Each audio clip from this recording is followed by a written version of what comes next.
All right, good evening, everyone, and welcome to the WGSN-DB Going Solo Network's Veterans Corner. And once again, I'm your host, retired Army First Sergeant and author Paul Holbert, coming to you live from Northern Virginia. We're here to connect U.S. veterans and allow them to share their experiences and their families and how they've made adjustment back to civilian life and how their military service has affected their lives and what they're doing within their communities. Before we get started, I just want to say a big thank you to our show sponsors for tonight, Nationwide IT. Nationwide IT is a veteran-owned information technology and management consulting company designated 8A by the U.S. Small Business Administration and the Certified Disabled Veteran-Owned Small Business. CK Park and his crew deliver first-class services and support to any client in the federal government and private sector. So you'll see their website on the screen during the show. Visit their website, or you can call them at 703-750-0453. So again, we want to thank CK and his crew for sponsoring our show tonight. So as we get started, first I want to introduce our guest tonight, Fawn Victory Freeman. And there's a reason why I kind of threw that middle name in there, and we'll talk about that in a minute with Fawn.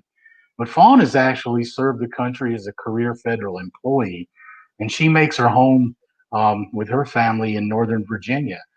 She's been together with her husband Paul for 40 years, if you can imagine that, and they have two daughters and 5 incredible grandchildren. So welcome to the show, Fawn. Thank you, Paul. Yeah, we're glad to have you on. And this is a little unique in a way because, first of all, this is only the second World War II guest that we've been relating to on the show. So we're really happy about that. The other thing is you are actually the first person to come on the show and share the experiences of one of the relatives and their life story in the military. So we are really happy about that and glad to have you. But I want to start off first of all, I mentioned your middle name in the introduction, and I think part of that came from your father. Is that correct? That is correct. That is correct. Yeah. So how did that happen? Yeah. So that's an interesting story. First name being an interesting story in of itself, but my middle name is even more interesting and something that I've really learned to grow proud of over the years. So my dad's middle name is Victor, and my parents didn't have any boys. They weren't supposed to have any more children after me. And we did have my sister Kim, who's 2 years younger than me. So I inherited my father's middle name, Victor, with an IE on the end. So I proudly get to indirectly carry on my dad's name. Ah, yeah, so I'm sure you didn't mind that at all, did you? I won't tell you about the teasing. Yeah. Well, I mean, so before we really get into your dad's story, why don't you tell us a little bit more about your family here? Sure. As you had mentioned, my husband and I have been together for 40 years, over 40 years. We have 2 daughters. My eldest daughter and her husband recently acquired a farm, a 25-acre farm in Dallas, North Carolina. And we just came back from a quick visit there and got to see their farm and, their ideas, what they plan to do with it. So we're really excited for them. And they have 3 children. My eldest granddaughter is 11. She'll actually be 12 next month. It's hard to believe I'm going to have a 12-year-old granddaughter. And her other daughter, Aubrey, her daughter's Nora. The oldest is Nora. And then her middle daughter is Aubrey, and she's 8. And her youngest is Elias, and he's 3. And he's our only boy among our 5 grandchildren. So, yes, so he's inundated with all these girls. I kind of feel for him a little bit there, being surrounded by all those women.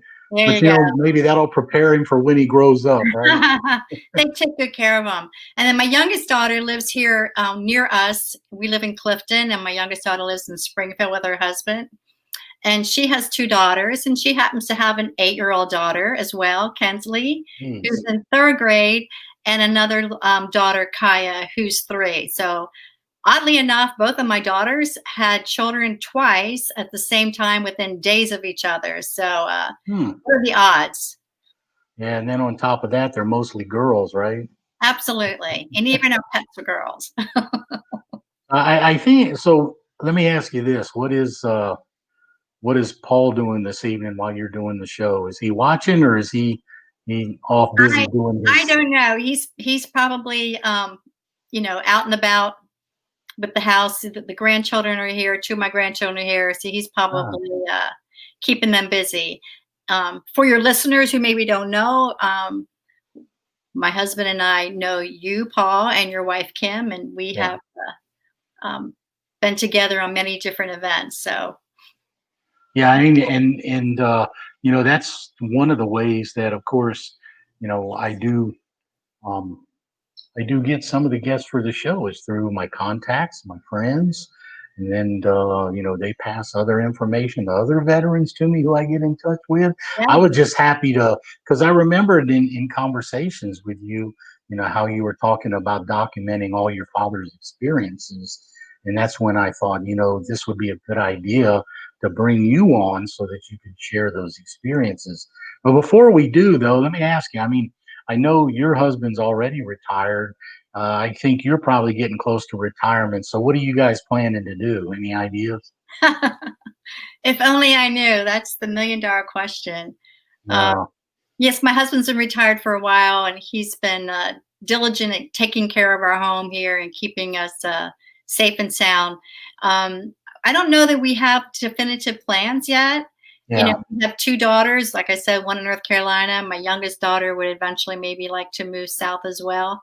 So we'll probably, make a move if we do make a move to be within proximity of our children. And Huh. not sure where that will lead us, but that will probably be the choice that we make. Yeah. I mean, maybe go spend some time on the farm, right? You bet. We had fun on the farm. Um, Yeah. for Yeah. those who don't, for you who maybe you don't know, but my Paul is a kid at heart, and he has a museum almost downstairs in our basement of old toys from back from the 30s, maybe to the 60s, 70s, of all different sorts. And he also has mini bikes and go karts. So uh, we took them to the farm, and we were at my daughter's farm. We kids rode the mini bike, so did we, and other folks. Actually, one of their former neighbors that they had is a mechanic for Joe Gibbs. And Joe Gibbs has a NASCAR down there in Yeah. Charlotte. So he came over with his family, and he brought an ATV, actually two ATVs. So we were trucking around on the farm on ATVs and mini bikes and just having a grand old time. Well, it sounds like whatever you're going to do, you're going to have fun. Um, so I wanted to. I know that you've been working on this project for a while. Recording your dad's experiences, and I know trying to preserve them for your family. It's kind of a unique way, I think, the how your father joined the Navy at what I think 18, and it had something to do with his brother, didn't it? So why don't you share that with us? Yeah, this is to me a really story, a humbling story from my perspective. And before my dad entered the service, his brother was in the Army, and he had wrote my dad. And I don't know how far out he wrote my father, but he wrote my father, and he told him, he said, "Don't go in the Army." Hmm. He said, "Go into the Navy or the Air Force, because you'll get a place to sleep and you'll have a meal to eat." Uh, My dad heeded his advice and entered the Navy. And at the time, I don't even know if my dad, if I remember correctly, I don't know if he could swim. So I always thought that was kind of interesting to yeah. be at sea and not be a confident swimmer. Well, I know. Yeah, I can understand that because of all my years in the Army. Yeah, I slept in some pretty bad places and ate some pretty wild meals. I have frozen MREs. I mean, you name it. So that was probably a good advice from your dad's brother. So when he enlisted at 18, but his brother went on to to receive a Purple Heart and stuff too, didn't he? Before he left the service. He did. Well, his brother received a Purple Heart actually about 70 years after he got out of the service when he was 90. Oh, Yes, he also received a POW medal as well, and oh, okay, yeah. another medal as well. Yes, he was Uh, captured in France. That his unit was captured in France in mm, 1944, and by the Germans, yeah, and they were put on unmarked box cars and transported. And I think they were going to. I'm probably going to say it wrong. Um, Trying to remember where the name of the camp is. I think it's like Morsberg or something like that, Germany. mhm, And his brother, among other soldiers, jumped out of the boxcar. And in doing so, they got hit by shrapnel. They were eventually caught. And he yeah, was taken to a hospital in Germany. And he was operated on without medication, without anesthesia. mm, He just had a horrific time there for about a year. And a British doctor who was also captured, he was a soldier there. Um, he was allowed to take care of my dad's brother, which is his name is Bayard Horn, and dress his wounds, etc. Until the Red Cross came, and the Red Cross brought penicillin, which actually saved my uncle's foot and his lower leg. yeah. So he took him. God, so he got his medals way after the fact, huh? Just way after the fact. Way after Yeah. the fact. Yes. And you see those stories all the time.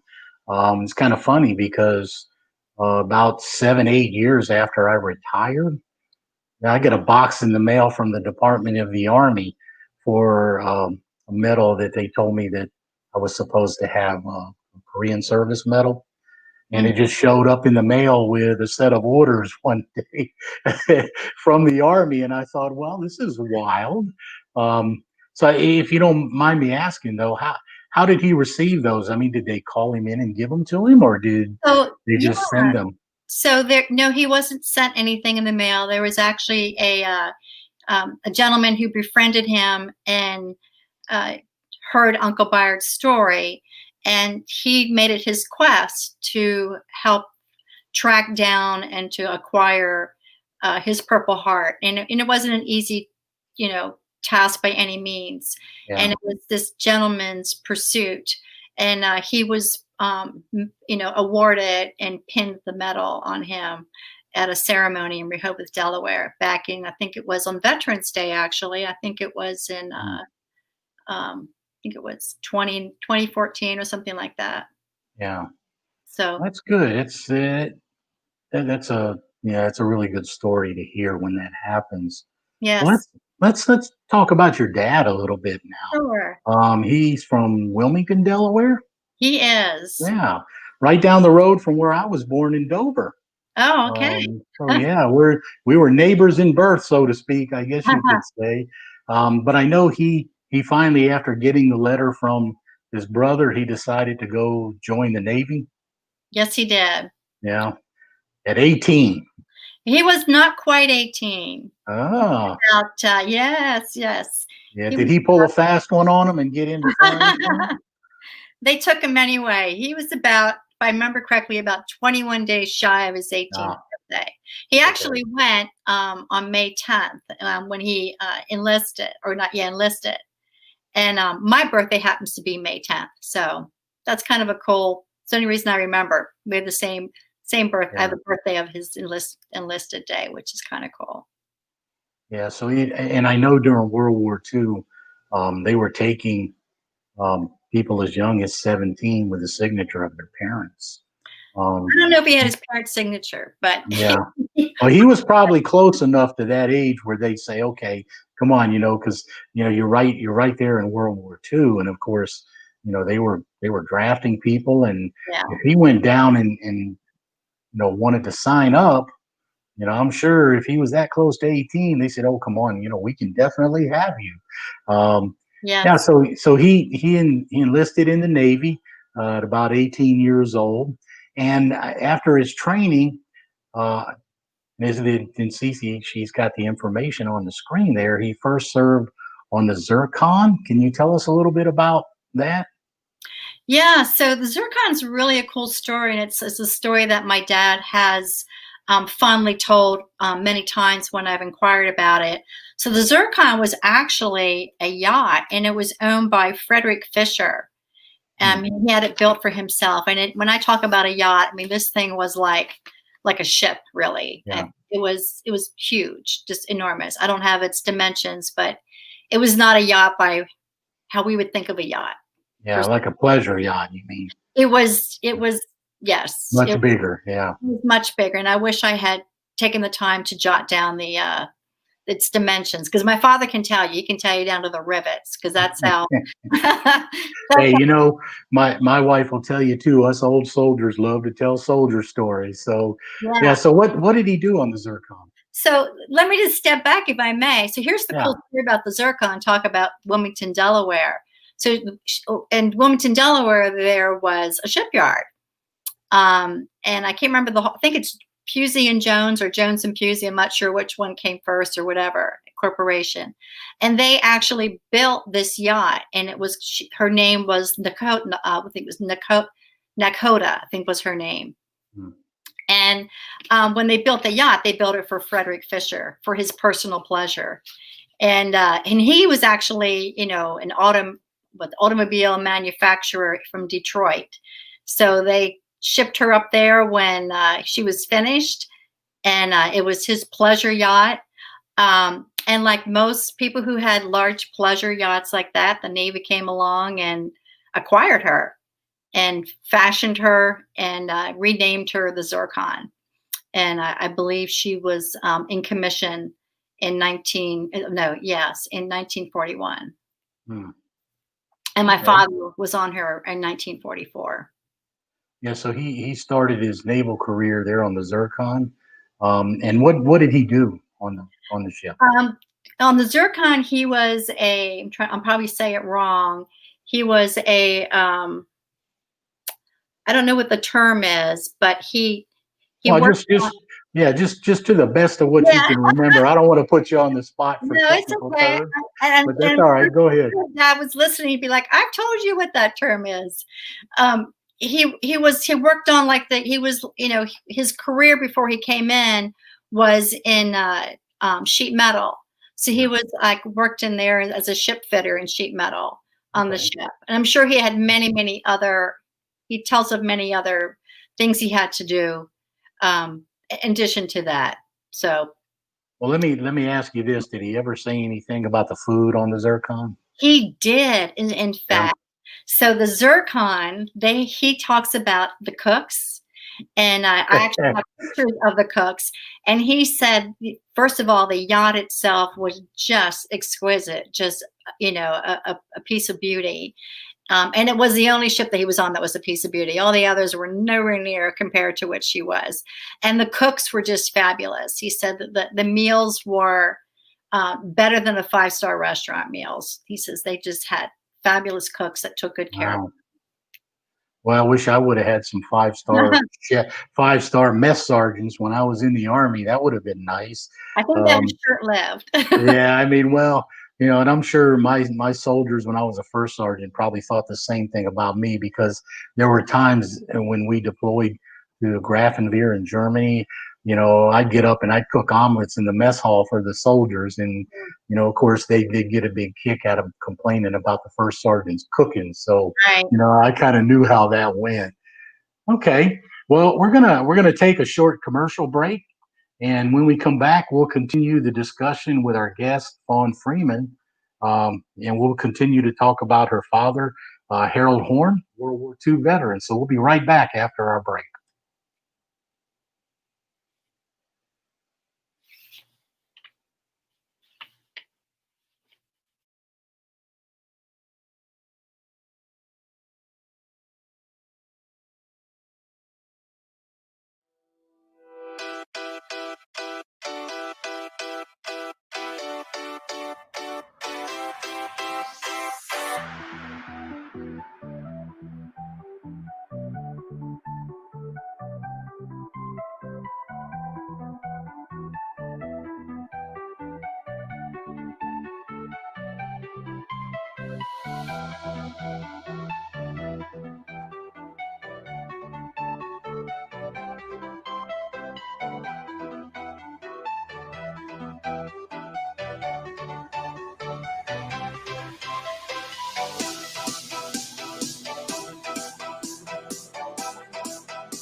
All right.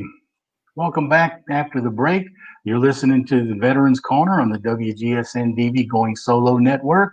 And we're going to get back to our conversation with Fawn Freeman as we talk about the story of her father, World War II veteran Harold Horn. So, Fawn, we were talking about, him joining the Navy and spending his first part of his tour in the Navy on the Zircon. But I know when I was looking at some of the background about him that he was in the Pacific Theater and was awarded the Pacific Theater Medal and some other things. So I know he saw some action in the Pacific Theater. But I think there's a little bit of an interesting story here as he made his way there, because I think he stopped in San Francisco and then in Pearl Harbor, right? And I think there were a couple of little interesting things that happened along the way. Why don't you share those with us? Sure. So yes, I don't know what the exact track was for Dad. Getting to San Diego and out to Pearl Harbor. I Yeah. do know he was in the Asiatic Theater, and he did share some of the stops and some of the ventures. One of the ones that he has shared with me that was, a scary and unnerving shot was, I think he was either on the it was a PC 1187 or the PC 1087, and they were sub chasers, and they were also minesweepers, and they would often go out in front of the fleet, looking for mines and things like that. So keeping the ocean area safe for the fleet coming in. And Dad's ship he was on was being mistaken for a wolf pack, and they're getting fired at, and so they were using their flags and using their lights to warn back or to say back that, hey, we're on your side. And Yeah. Dad said it was a very scary moment and a very real moment because out of the ocean, all kinds of things are happening, that it was very easy to have friendly fire and not to be able to identify yourself, especially for a smaller unit such as a PC 1087 or 1187. A very scary point that he talks about. Another thing was too, when he was in San Diego before he departed, he had shared with me that he was doing watch duty at night, and he was supposed to board this other ship. And when he was doing duty, he got called in. He was doing duty for somebody else, and so he didn't go on this other ship. And actually, one of the gentlemen that he came into the service with, his name was Dutch. He actually went on from my father, and that ship was taken down. And it was another moment of reality that happens. Especially, I'm thinking my dad was, 18, 19 years old when this was Yeah. happening. A young boy who, worked on a farm, whose, grandfather was an immigrant from Germany. So it's just very, very different. I just can't imagine that myself. Yeah, I mean, when you think of something like that, at that young an age, I know, the average age of the soldier in Vietnam was about 19. Hmm. So, even as far up into the Vietnam War, our country was grabbing the young people of our country. And, then we still had the draft. And friendly fire is a scary thing.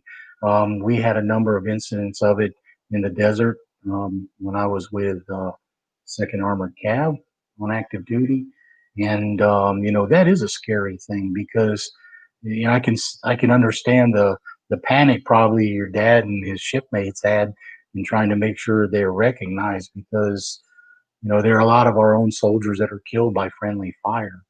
So Yes. was there an experience? I think you had mentioned to me before that your dad had seen a picture or had taken a picture of a ship that was damaged, and it kind of made him think. I think we were talking about that. Does that sound familiar?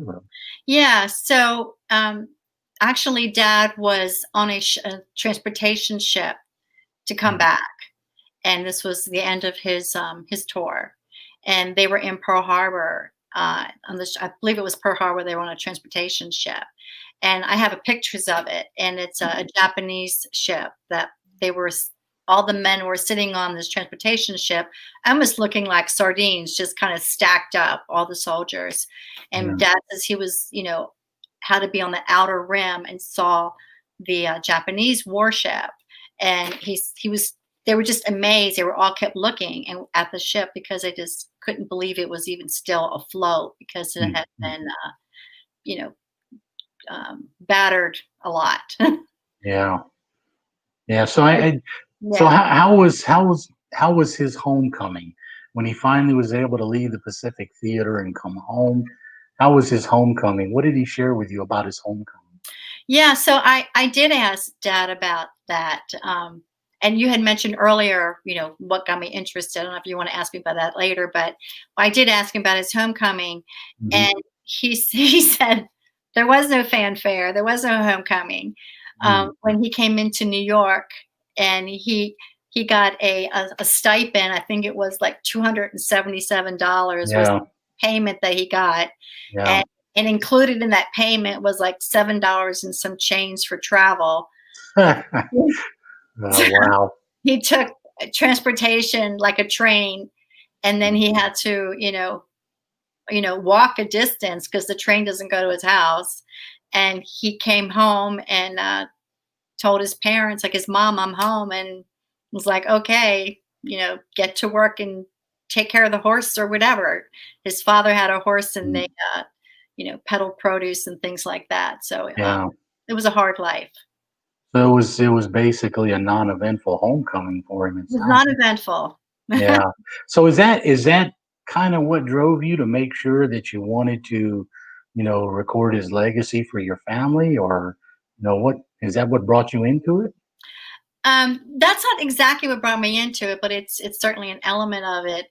Uh, you know, Years ago, I was started asking my dad about his time in World War II, and he didn't want to talk about it. Mm, And I would just, not press him for it, but I would just say, hey, tell me about this, tell me about that. So he would start to slowly leak something out. The mm, zircon was one. He was just so enthralled with the zircon and how well she was built. He used to tell me stories about they'd be coming back from Bermuda, and the seas were so high, like 30 feet seas. And when they finally got to Boston, he says the paint was just stripped off the boat. I mean, it was just wow. like they were hanging on, with dear life. But he said she was such a fine sailing ship that she just always made it. She patrolled up and down the East Coast, sometimes far down as Trinidad. Yeah. Um, she had a lot of different missions, but that was a ship I remember a lot about. So I just kept asking him about it, and finally I said, "May I just interview you?" So I acquired a little hand recorder. Mm, Whenever Dad would come for a visit, or I would visit him, I would just say, "Hey, can we just take a few moments and talk about your service time and some of the things you did?" And in the meantime, I started going to honor flights and seeing, these soldiers coming in from honor flights, some who couldn't yeah. walk, some in wheelchairs, some Yeah. who had nobody. And I just told Dad, I says, hey, this is really, you're kind of obligated to tell the story. And he would Yeah. say, no one wants to hear my story because I'm not a captain or whatever. And I says, no, people don't want to hear the fish story. They want to hear your story, Yeah. your folks from you. So he started slowly telling the story. And eventually he gave me his hat. This was the hat that he came home in. And Uh, he bequeathed this to me several years ago. It yeah. still has his name stamped in it. He wrote his name in it. As you can see, the V is always a prominent thing in our family. Yeah. And then Yeah. his name is stamped, still stamped here from his Navy days. Wow. So what a treasure. Yeah. Good something memento to pass on Yeah. to your kids too later on and grandkids to keep. Yes. And I imagine too, I mean, just being able to have that story to pass down, to your family, your grandkids about their grandfather, I guess I'm sure is an important aspect of it. Yeah. And also, a few years ago, a gentleman named Patrick Powers texted me out of the blue. And I had learned that his father was on the Zircon, and Patrick didn't know anything about his father's naval history. Oh, And wow. after his father passed, they found these medals in a drawer, and they found a letter of accommodation. And he won a medal of accommodation. I think it was like a courage, I'm not sure if it was a courage medal, maybe it was a Purple Heart or something. But Hmm. the Zircon herself, a few months prior to my father boarding her, was in the Boston Harbor, and she was actually on her way. Um, I think it was up to France or up that in that direction. And there was a ship that was offloading ammunition in the Boston Harbor, and there was an explosion, and many soldiers on the ship lost their lives. And the Zircon Mm, came to her rescue, and it was actually Patrick Power's father who was able to maneuver the boat, and he was able to rescue, I think, about 13, 14 gentlemen. mm. Um, and the Zircon was there for that as well. Dad wasn't part of that, but that was part of that story. Yeah, I mean, so it sounds like you've really, really developed a pretty good history. And I have to say, I really think it's a great thing that you're doing. Um, I really wish that, I had an opportunity to do that with my father because I lost him when I was 5 in a military training accident. And, I often think about, what things would be like now when he's around. So I think it's really, really admirable that you're trying to take the time to get all this information out of your father and his experiences so that you can pass them down to your family. So what is your dad doing? Or what did he do when he spend most of his life with the farm, or what did he do after Mhm. that? No, he went to sheet metal.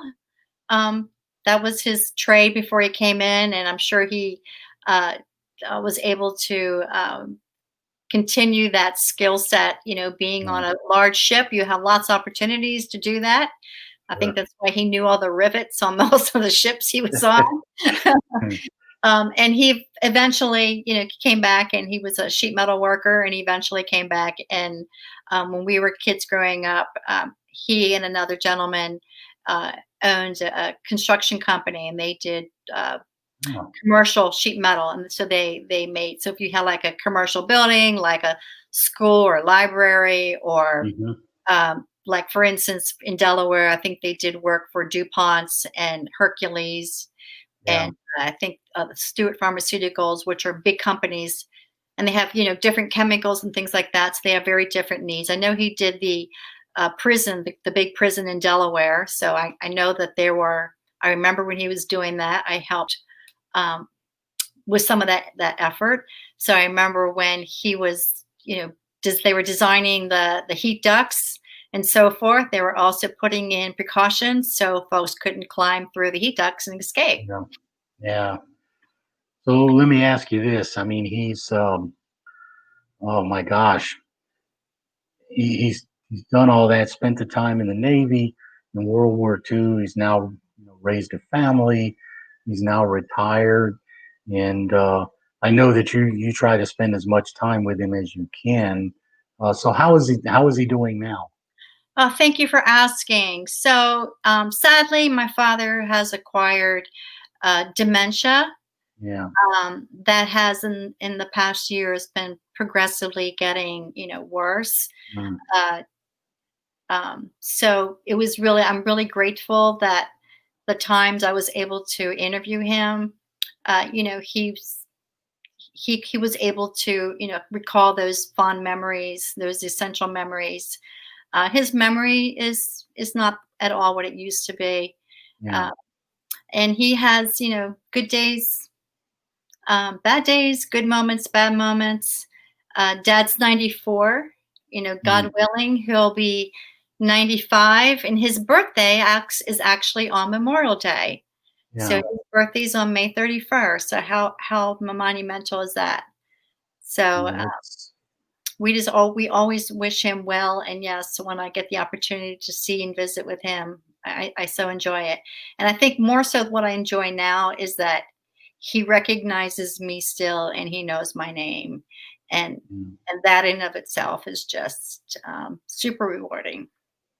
So do you think you'll have an opportunity to sit down and play the show for him so that he can I see? Or certainly hope so. I hope he's watching it tonight with my mother. I'm not sure. oh, Yeah.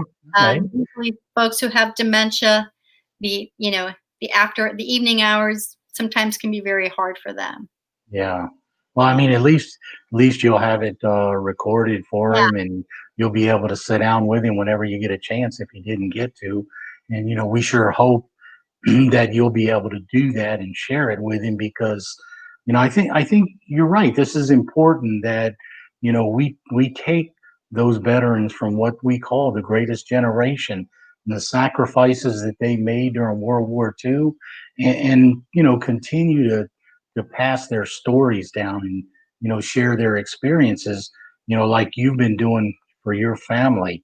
So I want to thank you for taking the time tonight to come on to the show and share your dad's story with us.